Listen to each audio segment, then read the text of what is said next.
कांग्रेस के पूर्व अध्यक्ष राहुल गांधी के मोदी सरनेम पर दिए गए बयान पर सुप्रीम कोर्ट की ओर से फिलहाल 2 साल की जेल की सजा पर रोक लगा दी गई है। लेकिन इस दौरान सुप्रीम कोर्ट ने राहुल गांधी को राहत के साथ कड़वा डोज भी दे दिया है।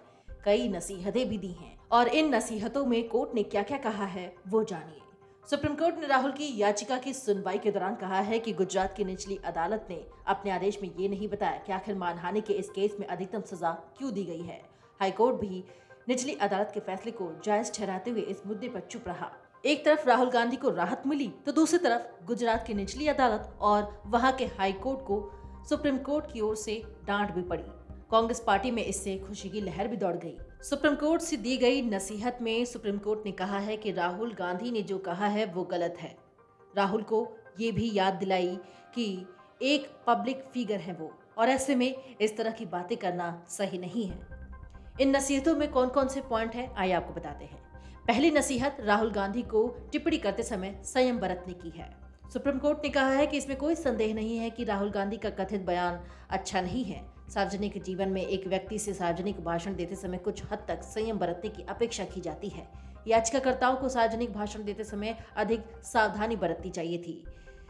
हालांकि उसने ये भी स्पष्ट किया है कि वो मामले के गुण दोष पर भी टिप्पणी कर रहा है। दूसरी नसीहत गुजरात हाई कोर्ट और निचली अदालत के कोर्ट के फैसले को लेकर था। सुप्रीम कोर्ट ने मोदी सरनेम केस में राहुल गांधी की दोष सिद्धि पर रोक तो लगा दी है, लेकिन उसने ये भी कहा कि गुजरात की निचली अदालत ने बिना कोई कारण बताए मानहानि के लिए अधिकतम सजा सुनाकर गलत किया।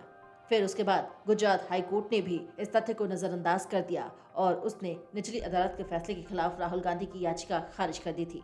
सुप्रीम कोर्ट ने कहा कि निचली अदालत ने इस एंगल पर गौर तक नहीं किया और सुप्रीम कोर्ट ने कहा कि निचली अदालत के आदेश ने न केवल राहुल गांधी के अधिकार को प्रभावित किया बल्कि वायनाड के पूरे जन समुदाय के अधिकारों को भी प्रभावित किया है, क्योंकि संसद में उनका प्रतिनिधित्व खत्म हो गया है। तीसरी नसीहत राहुल गांधी की सजा और संकट को लेकर था। सुप्रीम कोर्ट की पीठ ने कहा कि हमारा विचार है कि अधिनियम की धारा 8 की उपधारा 3 का प्रभाव व्यापक है।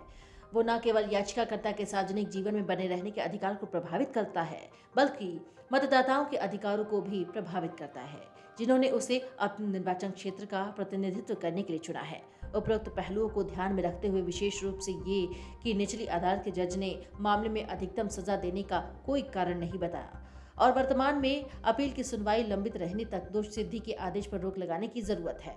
सुप्रीम कोर्ट ने अपने फैसले पर दलील दी कि ऐसा नहीं करने पर मानहानि केस में अधिकतम सजा दिए जाने के कारण धारा 8 के उपधारा 3 के तहत अयोग्यता का प्रावधान लागू हो जाता है। इसलिए इसका सिर्फ राहुल गांधी ही नहीं बल्कि उनके निर्वाचन क्षेत्र की जनता पर भी व्यापक असर पड़ेगा। Video desk amarujala.com। Amar Ujala अब आपके टीवी पर भी। अपने स्मार्ट टीवी पर YouTube पर सर्च करें अमर उजाला, चैनल सब्सक्राइब करें और देखें ताज़ा खबरें, वो भी HD क्वालिटी में। और हाँ, बेल आइकन दबाना ना भूलें ताकि हर खबर हो आपके घर। अमर उजाला, निष्पक्ष, निर्भीक, निरंतर।